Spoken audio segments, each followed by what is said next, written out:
주의 성령과 민감하게 동행하시는 기쁨이 이어지기를 간절히 소망합니다. 내 주변의 환경과 상관없이 늘 감사할 수 있는 것은 믿음의 열매입니다. 감사와 만족의 마음이 우리 성도님들의 삶에 가득하시기를 간절히 기도합니다. 얼마 전 어느 책에서 두 종류의 사람을 표현한 것이 마음에 깊은 여운을 남겼습니다. 우리 인생에는 온도계와 온도 조절기 같은 두 종류의 사람이 있다는 것이었습니다. 온도계는 현재의 기온을 알려주는 역할밖에는 하지 않습니다. 그런데 온도 조절기는 밖의 기온이 어떠하든지 내가 70도로 온도를 결정했으면 눈이 오든 바람이 불든 햇빛이 쏟아지든 관계없이 늘 70도를 유지합니다. 우리 인생에도 온도계 같은 인생이 있고 온도 조절기 같은 인생이 있습니다. 온도계 같은 사람은 어떤 사람입니까? 하루에도 몇 번씩 이 감정과 마음의 기복이 심각합니다. 그럴 때마다 그대로 영향을 받거나 또 받아들여서 시시각각 어떻게 됩니까? 감정과 마음이 변덕스럽게 변하거나 있는 그대로를 표출하면서 주변에 있는 사람들에게 늘 긴장과 불안을 주기 마련입니다. 그런데 온도 조절기 같은 사람은 어떻습니까? 어떤 상황에서도 자신의 기쁨을 유지하겠다고 결정을 하면 그 결정대로 감정과 마음을 다스리고 조절하는 사람입니다. 외부적인 환경의 온도는 상관없이 내면의 온도를 거의 일정하게 유지하는 내면의 힘이 있는 사람입니다. 이런 사람은 십자가를 매일같이 경험하는 사람의 특징이기도 합니다. 어떤 환경도 그 내면에 있는 평안과 기쁨을 빼앗아갈 수 없는 것이죠. 우리도 온도 조절기 같은 삶을 살면 얼마나 좋을까요? 기쁘게도 성경에서 그렇게 살 수 있는 놀라운 방법을 소개하고 있습니다. 이 방법은 신앙의 가장 중요한 비결이자 핵심이기도 합니다. 예수님께서 친히 보여주신 이 방법을 보고서 이 세상과 온 우주는 경이로운 눈으로 바라보며 그 오묘한 신비와 능력에 굉장히 놀랐습니다. 그렇다면 이 경이롭고 놀라운 비밀이요 신앙의 비결 그리고 방법은 무엇일까요? 바로 자기 비움입니다. 자기를 비운다는 그 사실이 얼마나 중요한 개념인지를 오늘 살펴보게 될 것입니다. 이것은 여전히 하늘에서도 풀지 못한 경이로운 비밀이요 신비입니다. 빌립보서 2장 5절로 8절에는 다음과 같은 말씀이 있습니다. 너희 안에 이 마음을 품으라. 곧 그리스도 예수의 마음이니 그는 근본 하나님의 본체이시나 하나님과 동등됨을 취할 것으로 여기지 아니하시고 오히려 자기를 비워 종의 형체를 가져 사람들과 같이 되었고 사람의 모양으로 나타나셨음에 자기를 낮추시고 죽기까지 복종하셨으니 곧 십자가에 죽으심이라. 예수님은 하나님과 본체라고 했습니다. 이것은 하나님의 본질적인 특성과 속성을 모두 소유했다는 의미를 가지고 있습니다. 예수님은 하나님 같은 분이 아니시죠. 그분은 하나님이십니다. 그분은 우주 만물을 창조하신 창조주 하나님이십니다. 그런데 그분께서 인간보다 우월한 존재가 아닌 인간과 같은 존재로 이 땅에 오셨다고 성경은 이야기합니다. 흔히 성육신이라고 부르죠. 성경에서 자기를 비운다라는 표현을 쓸 때 헬라어로 케노시스라고 합니다. 이것은 원래 그리스도 자신이 부요하신 분이신데 그 부요함을 버리시고 가난하게 되셨다라는 의미를 가지고 있습니다. 그리스도께서는 온 우주를 창조하신 창조주 하나님이십니다. 그리고 신성의 모든 부유한 능력을 가지신 전지전능하신 분이십니다. 모든 능력이 부요하신 주권자께서 온 우주의 왕께서 모든 부요함을 버리시고 어디로 오셨습니까? 우주에서 가장 낮은 곳, 가장 죄로 더럽혀진 이곳에 오셨던 것입니다. 이것을 볼 때 겸손함의 극치가 무엇인지를 우리는 깨닫게 되는 것입니다. 예수님께서는 따뜻하고 안전이 보장된 집에서 태어나지 않으셨습니다. 가축의 오물과 악취가 나는 말구유에서 태어나셨습니다. 얼마나 초라한 모습입니까? 그분은 가난과 어려움 속에서 성장하셨습니다. 이것은 사실 십자가 사건만큼이나 대단히 중요한 사역의 일부요 하늘의 계획이었다는 것을 깨닫게 해줍니다. 온 우주가 이해하지 못하는 비밀이요 오묘입니다. 예수님께서 하나님이시면서 동시에 인간이 되셨다는 이 사실은 우주가 풀지 못하는 가장 놀라운 신비 중에 하나라는 것입니다. 생각해 보시길 바랍니다. 예수님께서 33년 동안의 이 땅에서의 삶, 그리고 십자가의 죽음, 또한 현재 하늘 성소에서 중보하시는 그 사역 모두가 다 중요합니다. 그분의 성육신과 죄 없는 삶이 없으셨다면 그분의 십자가의 삶도 없었을 것입니다. 예수님의 부활이 없었다면 하늘로의 승천과 또 하늘 성소에서의 속죄의 모든 사역들은 이어지지 않았을 것입니다. 그러므로 그리스도의 속죄 사역은 점 같은 한 사역이 아니라 연속적으로 이어지는 선과 같은 사역이라는 것을 깨닫게 됩니다. 예수님께서는 이 모든 구원의 사역의 핵심으로 어떤 것을 실천하셨습니까? 자기 비움을 통하여 완수하셨다는 사실을 깨닫게 해줍니다. 사랑하는 성도님들이시여, 잘 기억하시길 바랍니다. 자기 비움, 이 자기를 비운다는 것이 얼마나 놀라운 하나님의 계획이요 또 섭리인지를 알아야 합니다. 이것을 통하여 하나님께서는 인류에게 화목을 가져왔습니다. 생명을 바라볼 수 있게 만드신 것입니다. 모든 죄의 해결과 구원 사역을 자기 비움을 통하여 완수하셨다는 사실은 우리에게 큰 교훈을 안겨줍니다. 그럼 자기 비움을 통해서 우리가 배울 수 있는 세 가지 사실이 있다면 무엇일까요? 그 첫 번째는 바로 세상적인 결핍이 오히려 영적인 회복의 시작이 된다 하는 것입니다. 굉장히 놀라운 사실입니다. 중동부와 서부 여름 야영의 강사로 꾸준하게 오시는 두 박사님이 계십니다. 바로 이유석 박사님과 로마린다 의대 교수이신 이준원 박사님이 이 의학적인 객관적 연구 결과들을 보여주시면서 강의한 내용 중에 굉장히 놀라운 점이 있었습니다. 일주일에 하루 이틀의 금식이 아픈 사람의 몸을 굉장히 회복시키는 놀라운 능력을 가져온다 하는 것이었습니다. 여러분들 중에 몸이 자주 피곤하시거나 무겁고 자주 아프신 분들이 있으십니까? 그렇다면 일주일에 하루 내지 이틀 정도 금식을 해보시기를 추천해 드립니다. 무조건 끊임없이 잘 먹는 것만이 몸을 회복시키는 것이 아니라는 것이지요. 일주일에 하루 내지 이틀을 굶을 때 몸은 굉장히 놀라운 긍정적인 반응을 일으킨다고 합니다. 몸속의 염증을 급격하게 없애주고 몸과 세포를 강건하게 재생시킨다고 합니다. 우리 몸에 약간의 쉼과 결핍을 주었더니 몸은 생각보다 훨씬 더 큰 회복을 일으키는 것입니다. 하나님께서 사람의 몸에 이렇게 신기한 원리를 심어 놓으셨다는 것이 참 놀랍습니다. 하나님은 정말 놀라운 분이십니다. 서머나 교회 시대는 세상 사람들의 눈으로 볼 때 분명히 핍박과 결핍의 시간이었습니다. 보통 사람들이 누리는 기본적인 권리들을 누리지 못하고 믿음을 위해서 과감히 포기해야 했던 시대였던 것이지요. 안락한 집을 떠나 불편한 곳에서 숨어 지내야 했습니다. 안정된 삶을 꿈꾸기보다 죽음을 선택하는 삶들이 고달프게 이어졌던 것입니다. 그러나 서머나 교회는 믿음을 지키기 위해 세상적으로 큰 손해를 보며 고달프게 살아갔지만 주님께서 책망할 것이 없었던 영적으로 너무나 풍족했던 시대였다고 기록하고 있습니다. 내면의 기쁨이 용솟음치듯 일어나고 영원한 내세에 대한 희망으로 가슴이 뜨겁던 시대였습니다. 세상적으로는 어두웠지만 영적으로는 가장 눈부신 기간이었음을 기억합니다. 이런 역사는 여전히 반복되고 있습니다. 세상적인 결핍이 오히려 영적으로 굉장히 살찌우게 한다는 사실을 우리는 배우게 됩니다.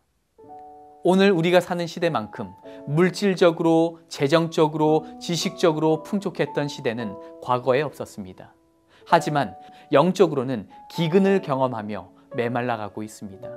영성의 회복을 위해 세상적 결핍이 필요합니다. 좀 손해보고 덜 저축하더라도 주님께서 우리의 삶을 돌보신다는 사실을 믿고 우리의 삶의 말씀이 정말 그러한가 시험해보며 경험해보며 우리가 성장해가는 시험들이 반드시 필요한 것이죠.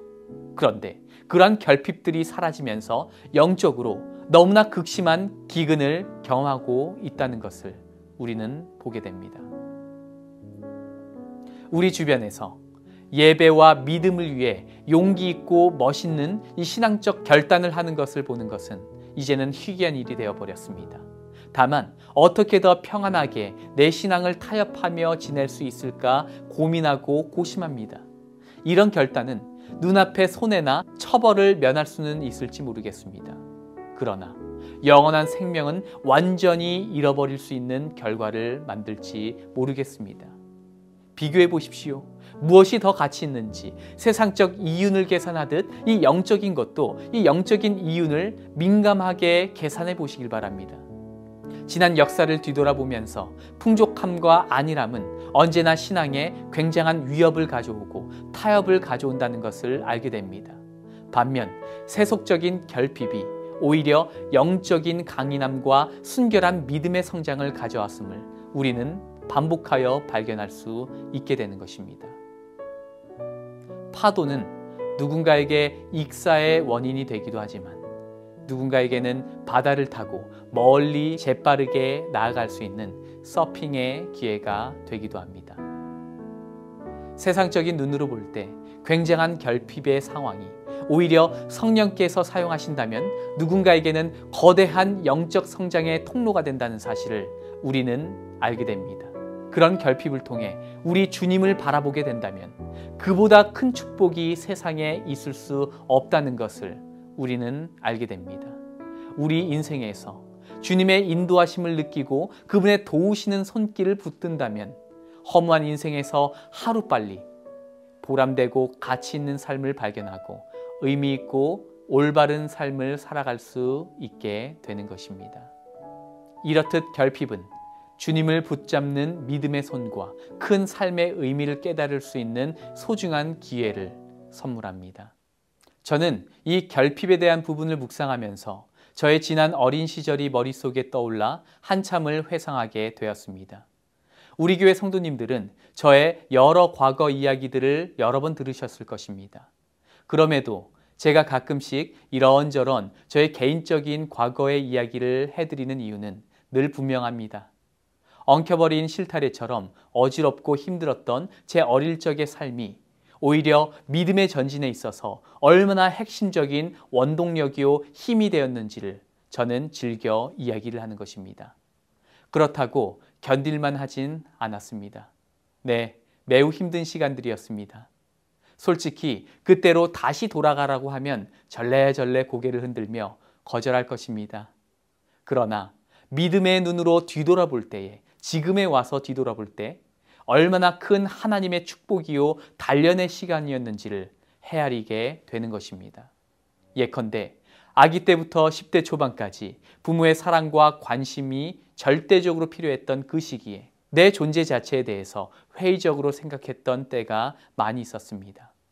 때론 바보처럼 이 목숨을 가볍게 여기려 한 적도 있었습니다. 그러나 예수님을 만나고 나서부터는 어느 한 사람도 마음으로 의지하지 않게 되었고 오직 나를 창조하신 창조주 하나님께 또 나를 부르신 하나님만 바라보고 의지하고 살 수 있도록 그런 믿음의 환경을 선물해 주셨습니다. 20세기 후반의 시간을 살았지만 저는 그 당시 단돈 500원짜리 과자를 사 먹을 돈이 없었습니다. 길을 걸으며 늘 흙바닥을 쳐다보며 걷게 되는 것이 습관이 되었습니다. 그래서 10원짜리 여러 개를 모아서 50원이 되고 70원이 되고 100원이 되고 그렇게 3개월에서 한 5개월 정도를 모으다 보면 500원 정도가 됩니다. 그렇게 500원을 어렵사리 모아서 제가 작은, 아직도 기억이 나죠? 미찌라는 굉장히 작은 과자를 사 먹고 너무나 행복했던 기억이 있습니다. 그때부터 바닥만 쳐다보는 삶이 계속 이어졌습니다. 어딜 가나 바닥만 쳐다보며 동전을 찾는 것이지요. 지금 생각해보면 바닥이라는 그 단어가 그 당시 저의 모습을 상징하는 것이 아닐까라는 생각도 하게 됩니다. 중학생 때보다 고등학생 때 더 마음이 민감한 법이죠. 좀 더 부끄러움과 비참함의 감정을 느낄 수 있었던 고등학교 때 제가 태어나서 처음으로 얼굴 한번 보지 못했던 엄마를 욕하고 원망했던 적이 있었습니다. 한 달치 학교 식비가 약 13만 원 정도였습니다. 미국 돈으로 약 100불이었죠. 그런데 선생님이 의도치 않게 모든 교실 친구들이 보는 앞에서 저에게 이야기를 했습니다. 규남아, 너는 뭐 하는데 아직까지 식비를 못 내고 몇 달치가 밀려있냐? 그때 사춘기의 마음에 얼마나 부끄럽고 말 그대로 죽고 싶었는지 모릅니다. 제 삶이 너무나 억울하고 분해서 처음으로 얼굴도 모르는 엄마를 떠올리며 원망했습니다. 그런 수많은 시간들 속에 결국 나를 사랑하시는 예수님을 만나고 나서는 골방에서 홀로 기도한다는 의미가 무엇인지를 차차 깨닫게 되었습니다. 하나님의 기적의 손길이 어떻게 이 땅에 베풀어지는지, 어떤 간절한 마음으로 기도할 때 응답받게 되는지 몸소 경험하게 되었습니다.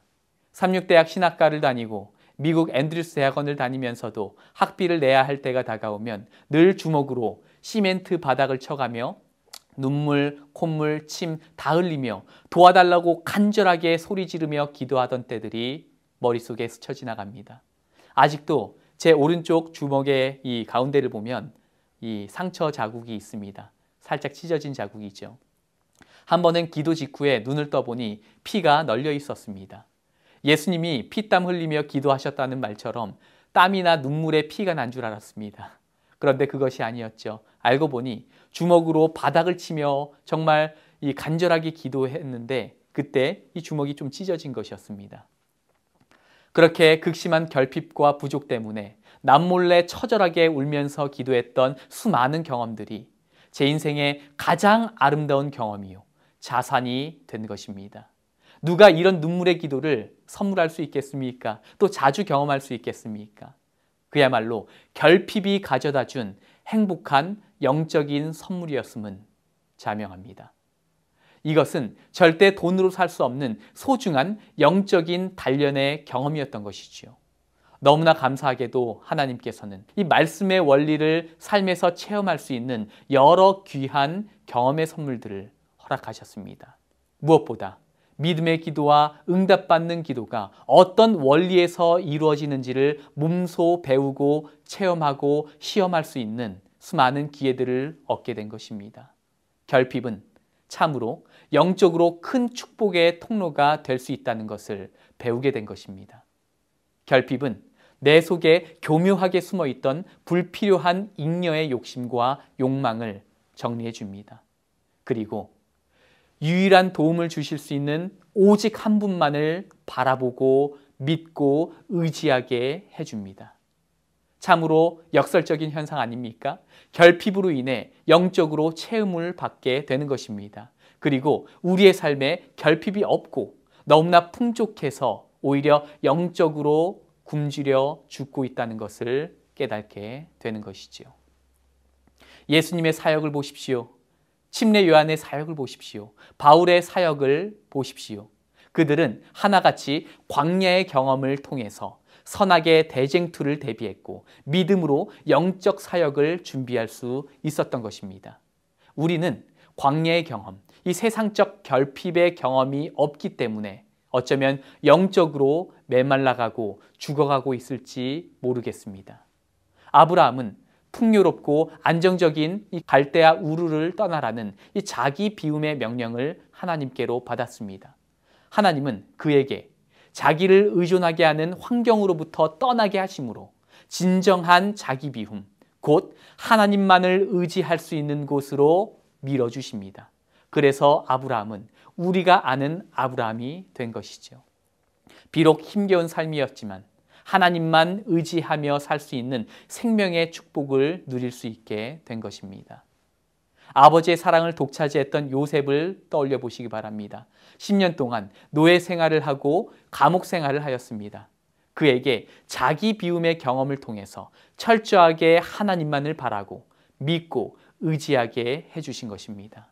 만약 그런 결핍의 시간이 없었다면 우리가 현재 알고 있는 그런 드라마 같은 기적의 요셉의 삶이 이어지지 않았을 것입니다.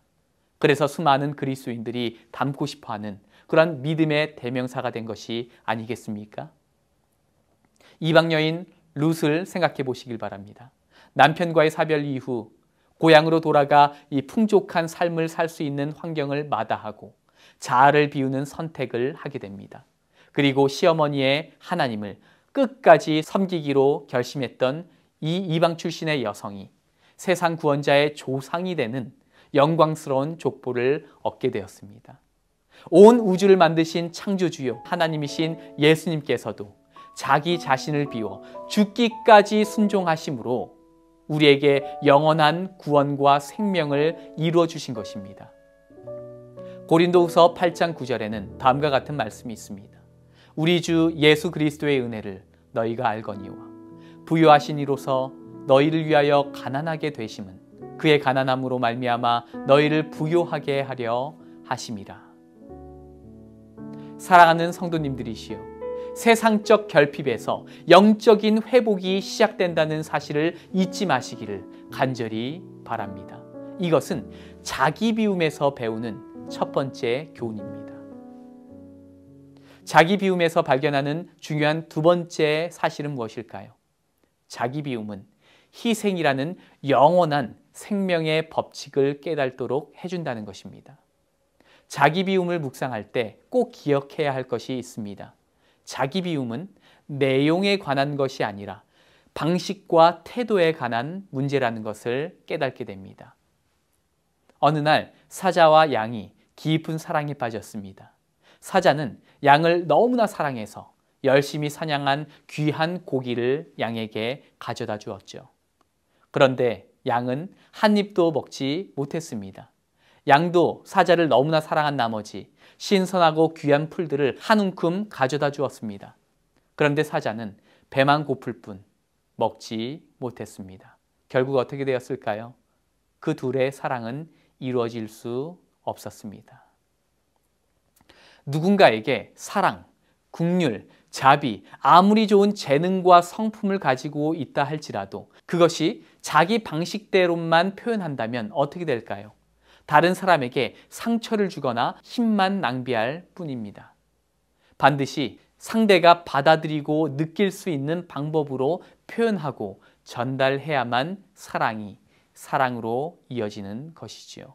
그런 의미에서 볼 때 자기 비움은 자아를 내려놓는다는 이 단순한 지식적 내용에 관한 것이 아니라 하나님을 의지하며 내어 맡기는 삶의 방식과 태도에 관한 것임을 깨닫게 됩니다.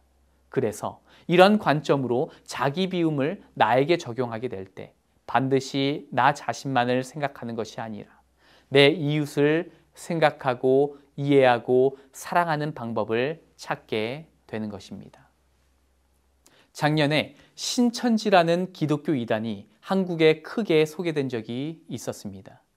기독교에 대해서 잘 모르는 사람들도 신천지가 대단히 잘못된 이단이라고 느낄 수밖에 없었는데요. 그 부분이 무엇인 줄 아십니까? 세상에는 등지고 자기 자신들만의 세상에서 이기적으로 살아가는 모습을 보게 될 때 이단이라고 확신하게 되는 것입니다. 잘못된 신앙관이 잘못된 열매를 맺는 것이지요. 이것은 이단의 모습뿐만 아니라 세상의 어떠한 단체도 이러한 모습을 가지게 될 때 세상은 빛과 소금의 존재로 여기지 아니하고 독과 같은 존재로 여긴다는 것입니다. 예수님께서 우리에게 알려주신 신앙은 이기적인 신앙이 아닙니다. 예수님께서 우리에게 요청하신 것은 땅끝까지 가서 뭐를 전하는 것입니까? 복음을 전하는 것입니다. 복음은 그리스도의 성품입니다. 사랑과 동정과 용서와 섬김과 겸손과 사랑으로 그들을 대할 때에 그들은 복음을 받아들이게 되는 것입니다. 예수님으로부터 온 수많은 선지자들을 비롯하여 거듭난 그리스도인들의 모습들을 떠올려 보시길 바랍니다. 그들의 모습에서 무엇을 발견합니까? 자기 희생의 법칙을 따라 사는 그 삶의 모습을 발견하게 되는 것이지요. 성령께서 그 사람들의 마음속에 내재하실 때 그들은 그러한 모습을 내비치며 또 추구하며 살게 되는 모습을 보게 됩니다. 죄로 죽어가던 사람이 영원한 복음, 그리스도의 사랑을 느끼고 발견하게 될 때 그 사람은 희생의 정신을 닮아가게 되는 것입니다. 예수님께서는 땅에 뿌려진 씨의 비유에서 다음과 같이 표현하십니다. 자기 생명을 사랑하는 자는 잃어버릴 것이요, 이 세상에서 자기 생명을 미워하는 자는 영생하도록 보존하리라. 이 말이 무엇입니까? 자기 비움이라는 이 의미를 확장하여 설명하고 있는 것이죠. 곧 자기 비움은 희생의 법칙을 내포하고 있는 것입니다. 자기 희생은 자기 보존의 법칙입니다. 또 생명의 법칙이죠. 그러므로 자기 비움은 신앙과 생명의 핵심 비결이요 능력이 된다는 것을 깨닫게 됩니다. 땅에 뿌려진 씨의 비유를 가지고 예수님께서는 우리를 위해 당하신 당신의 희생을 나타내 보이셨다. 그분께서는 한 알의 밀이 땅에 떨어져 죽지 아니하면 한 알 그대로 있고 죽으면 많은 열매를 맺느니라 하셨다. 씨가 되신 그리스도께서 희생하심으로써만 하나님의 나라를 위한 열매가 맺혀진다. 생명은 그리스도의 죽음의 결과인 것이다. 그리스도와 동역하는 자로서 열매를 맺는 사람은 누구나 이와 같이 자기를 사랑하는 마음과 이기심을 버리지 않으면 안 될 것이며 그 생명을 세상이 요구하는 밥구랑에 뿌려야 할 것이다. 자기 희생의 법칙이야말로 자기 보존의 법칙이다. 시대 소망이라는 책에서는 더 짧은 내용으로 다음과 같이 요약하고 있습니다. 자기 사랑과 사욕을 죽여야 한다. 자기 희생의 법칙은 자기 보존의 법칙이다. 주는 것이 사는 것이다. 하나님과 사람에게 봉사하는 일에 아낌없이 바친 생명은 보존될 것이다. 이 세상에서 그리스도를 위해 저희 생명을 희생하는 자들은 저희 생명을 영원히 보존할 것이다. 자기 욕심의 법칙은 자멸의 법칙이다. 따라서 자기 비움은 영원한 생명을 찾는 인류가 그토록 찾아 헤매던 생명의 원리가 무엇인지를 깨닫도록 인도합니다. 자기 비움은 참된 생명은 움켜쥐는 삶에 있지 아니하고 흘려보내고 나누어주는 삶에 있다라는 놀라운 생명의 비밀을 알려줍니다. 또 자기 비움이야말로 그런 생명의 원리대로 살 수 있는 효과적인 방법이요 길이 된다는 것을 우리는 깨닫게 되는 것입니다. 반면에 자기만을 위한 이기적인 삶은 우리를 죽음으로 인도합니다. 자기 욕심의 법칙은 무엇이라고요? 자멸의 법칙이다 라고 했습니다. 움켜쥐는 삶이 더 풍족하게 한다라고 생각할지 모르지만 그것은 위험한 오해입니다. 움켜쥐는 삶은 우리의 마음과 삶을 오히려 썩게 만듭니다. 썩은 곳에 생명이 있을 수 없는 것이지요. 이스라엘 지역에 있는 사해는 해수면보다 정확히 421m 낮은 지점에 위치한 호수라고 알려져 있습니다. 지구상에서 가장 낮은 곳이라고 합니다. 그 지역 유대사막 고지대와 높이 차이가 무려 800m까지 난다고 하니 얼마나 큰 차이가 있는지 상상해 보시길 바랍니다. 사해로 들어간 물은 더 이상 흐를 곳이 없이 고인물이 되어버립니다. 그래서 심각한 염분으로 물체가 가라앉지도 않고 어떠한 생명체도 살지 못한다고 합니다. 그래서 이곳을 죽은 바다를 뜻하는 데드시, 사해라고 이름을 붙인 것입니다. 흐르지 않는 삶은 반드시 썩게 되어 있습니다. 이것이 자연의 이치요 원리이죠. 그와 같은 사람이나 그와 같은 가정, 그와 같은 공동체는 참된 사랑이 메말라가고 친교와 나눔의 기쁨, 그리고 섬김의 기쁨이 얼마나 행복하게 하는지, 또 마음에 큰 생명력을 가져오는지 모릅니다. 소중한 경험의 기회들을 스스로 잃게 되는 일인 것이지요. 결국 그러한 삶을 사는 자들은 이기심과 교만에 갇혀 복음의 정신과 반대로 걸어가게 되고 영원한 생명에서 멀어지게 되는 것입니다. 자기 비움은 자아 포기에 대한 지식적 내용이 아니라 하나님을 의지하며 내어 맡기는 이 삶의 태도와 방식에 관한 것임을 배우게 됩니다. 오늘 말씀을 확인하면서 제일 중요한 것이 무엇입니까? 늘 한결같이 내 자신의 상태를 살피는 것만큼 중요한 것은 없습니다. 사랑하는 성도님들이시여, 오늘 우리는 어디쯤 서 있습니까? 혹시 사해바다처럼 흘려보내지 않는 이기적이고 교만한 마음을 허용한 채 살고 있지는 않습니까? 나만을 생각하는 이기적인 생활에 젖고 젖어서 생명의 법칙인 희생과 섬김의 기회를 거절하며 살고 있지는 않습니까? 성령께서 이웃을 사랑하고 예수의 향기를 내도록 오늘 나를 부르시고 인도해 오셨지만은 오늘 나는 얼마나 그 하나님의 음성에 순종하며 살고 있습니까? 자기 비움은 희생의 법칙입니다. 희생의 법칙은 영원한 생명의 법칙입니다.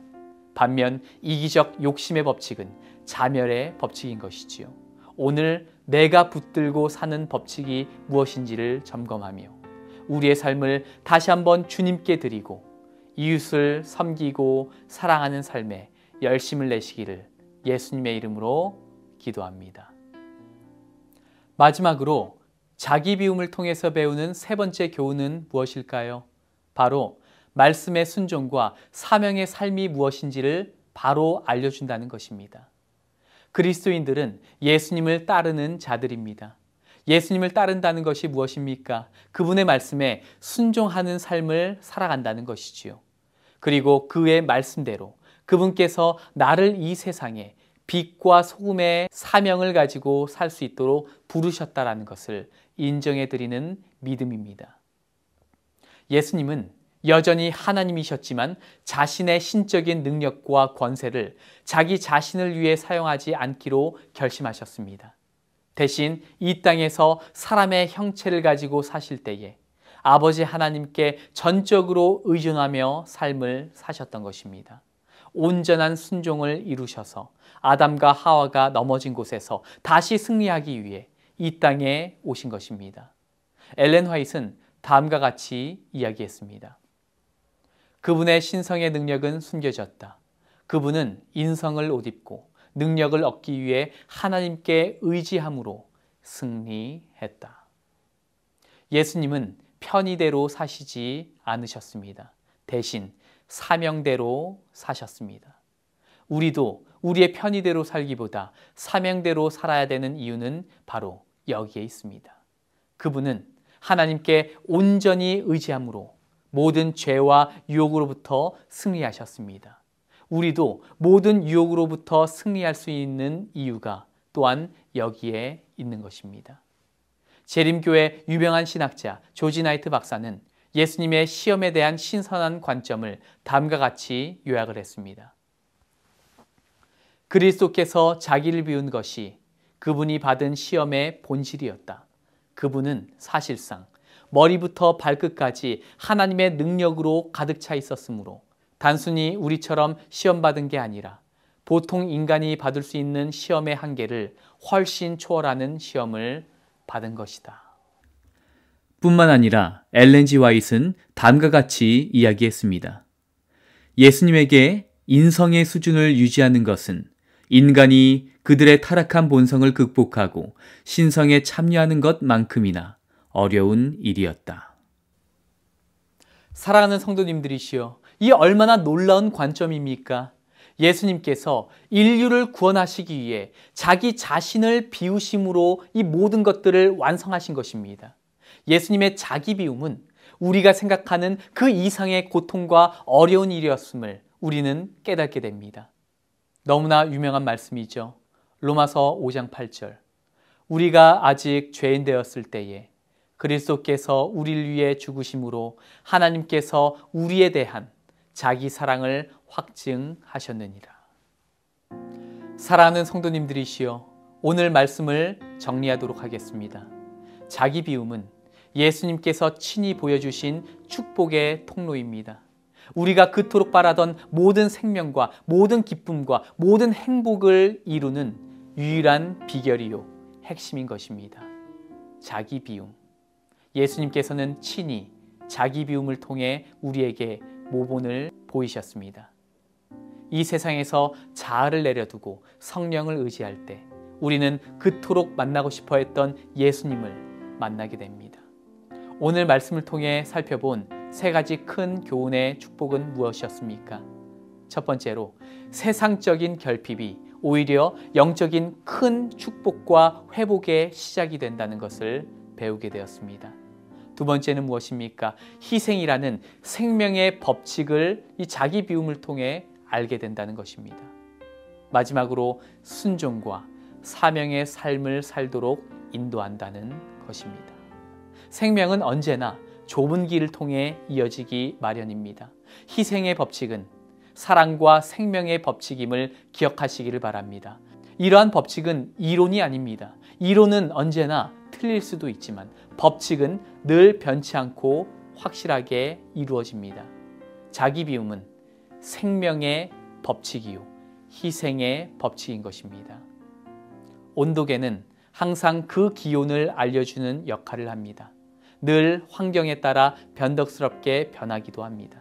하지만 온도 조절기는 외부의 온도와는 상관없이 내부의 온도를 늘 일정하게 조절합니다. 그래서 온도 조절기는 사람을 살리고 언제나 있고 싶은 행복한 장소를 만들어줍니다. 여러분은 온도계 같은 사람입니까? 아니면 온도 조절기 같은 사람입니까? 다 함께 기도하시겠습니다. 죽기까지 순종하신 아버지 하나님, 우리가 주님의 성령 앞에 자아를 비우고 주님께서 우리 마음 가운데 내재하시며 거하실 수 있도록 마음의 자리를 내어드리는 우리 모두가 되게 도와주시옵소서. 그래서 주님께서 우리에게 주신 사명대로 살고 주님께서 우리에게 보여주신 생명의 길을 걸어갈 수 있도록 인도하여 주시옵소서. 감사드리며 예수님의 귀하신 이름으로 간절히 기도합니다. 아멘. 사랑하는 성도님들, 행복한 안식일 이어가시고 우리 자아를 주님께 드리는 그리스도인들 되시기를 간절히 소망합니다. 감사합니다.